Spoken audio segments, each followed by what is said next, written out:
Hi, good morning and good afternoon, depending on which state you're in. It's a beautiful morning in sunny Southern California, and I want to talk about a clinical phenomenon that you're going to see regularly, and you probably have already seen it. And it is something that can really make or break how well the progression of the therapy goes.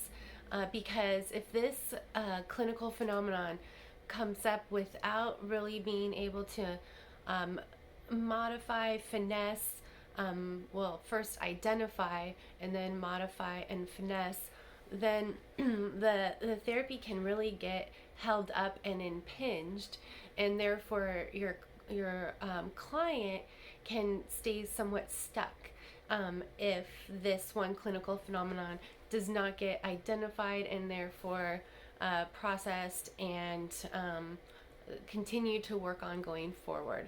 So the phenomenon is called splitting, and what happens in splitting, it's this dynamic, and this comes from psychoanalytic psychodynamic theory, and it's a truism. The more that you understand this and the more that you work with it, you can see how it's just a truism in for a lot of humans. It's part of human nature that develops as a result of trauma, neglect, and so a lot of the clients that we're going to see on our couches and the chairs are going to have this occurring for them because it is a direct result of trauma. So the splitting, really what it means is, and just as a preface, this is not an academic lecture. I am not trying to pretend I'm a professor teaching you. This is me as a clinician, licensed marriage and family therapist, and the early career clinician coach and consultant. This is me trying to break down for you as a clinician, as a fairly experienced clinician, how this phenomenon appears and what it's about, and therefore maybe some tips and things that you can do to work with it, and just even being able to identify it. So splitting comes from seeing things as either good or bad, positive or negative, that there's very little, if no, in between, of a gray zone, of a gray area. So a quick way to kind of reference it is if, most of you early on, as did I, learn CBT theory and interventions. And so they talk about a defense called black and white thinking, or all good, all bad. That is splitting. So CBT identifies it in a very concrete manner, and it is so much richer and deeper than that, because if we see things as all black or all white, we are missing out on so much of the nuances and the details of life, and therefore our own emotional experience, our own perceptions. So, if I go into, say, a session and I'm the client and I start to feel like, oh, this, the therapist said that one thing, and oh, that rubbed me the wrong way, and that means they're not probably the right one for me, and oh, I don't like this and I don't like that. And then and as a client, I start seeing all the things that I don't like or that are negative, because one thing led my mind and my feelings down that path. And so now everything starts to get colored in this negativity, or this, perception of it being bad. When so that's the clients, or if I was the client, my subjective reality. But that's not objective reality.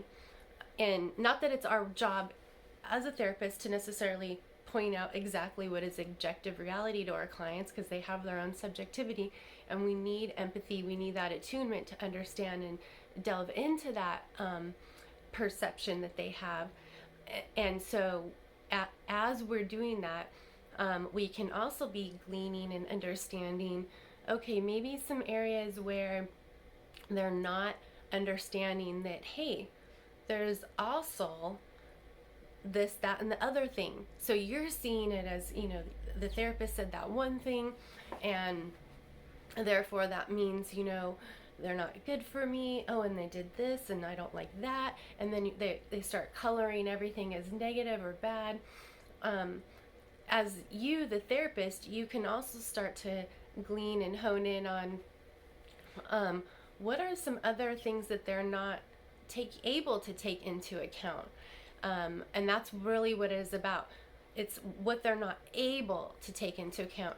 So they need someone to be able to, especially early on in therapy, clients that are doing this splitting to a strong degree in their life, they need that strong empathy. They need you to be able to delve into that perspective from an empathic point of view. And as long as there is sufficient empathy and understanding from you, the therapist, to the client, letting them know and that you get them, you understand it, and you're supporting them, then there can be openings for you as the therapist seeing some more of the objective reality of maybe some other things that they're not taking into account or not able to take into account still. So as clients get sufficient empathy over time from you, they build up, they strengthen their inner person, and they become more able to hear and start to understand that from the therapist, that hey, maybe there's also these other aspects of that therapist. If I go back into the scenario of me being the client talking about the bad things about the therapist, that if I, as the client, got sufficient empathy and felt like, yeah, you really get it, you really understand exactly what I'm saying, then over time, as the inner me builds up and strengthens, I can then be more capable of and able to hear from you, the therapist, what else might be going on for me, why I might be seeing that therapist is all bad or all negative, and that oh my gosh, like you the therapist may be able to open up more possibilities for them to understand and process about themselves, that oh, this is an actual perception. It doesn't mean that this is objective reality. This was my perception, and I was perceiving these things because of XYZ. And so when we're traumatized early on, there's something that transpires within us, within a defensive mechanism, where we cut off complexity. And there can even be a psychological defense against complexity, that there are gray zones, that people have both positive and negative within them. And so in any relationship that we're in, even an abusive one, that those relationships, there's both positive and negative aspects, and that there's so much nuance and so much that transpires in response to one person and then the other person responds to that person, and the relational field and dynamics that play out that are complex and are a feedback loop. And it's not so simple as something being right or wrong, or black or white. And so over time, as the therapist, you can start to help your client expand the way that they're perceiving things, and help them understand that things are not exactly even the way that they see them over time, and that there can be other ways to understand things. And again, with that sufficient empathy and ability to feel like they can even handle maybe some of their part in things, maybe why they're perceiving things that way. So anyways, splitting can really hinder someone in their development and their personal growth.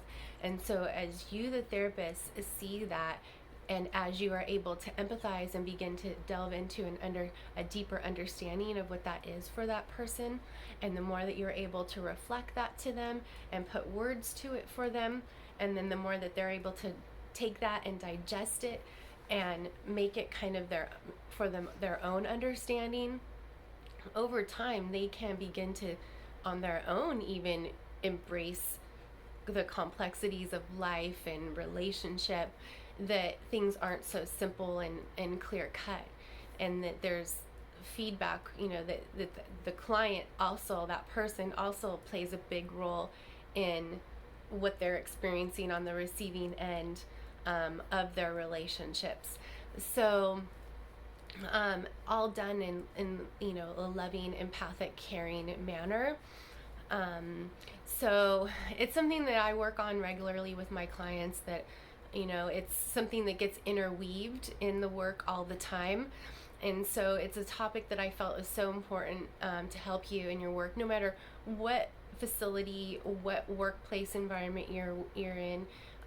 All clients, because all clients who've had trauma have experienced this, and we have the opportunity to be able to help them to identify some of this stuff in a compassionate way, and help them to grow in these ways, while we ourselves also grow in these ways and embrace the complexities of life and human nature, and what we're called to do in this work. So all right, I hope this was helpful. If it was, if you can please drop a line letting me know. If it brings up any questions, please raise those too, and we can create a dialogue about this, if there's interest. So thanks for listening, and God bless.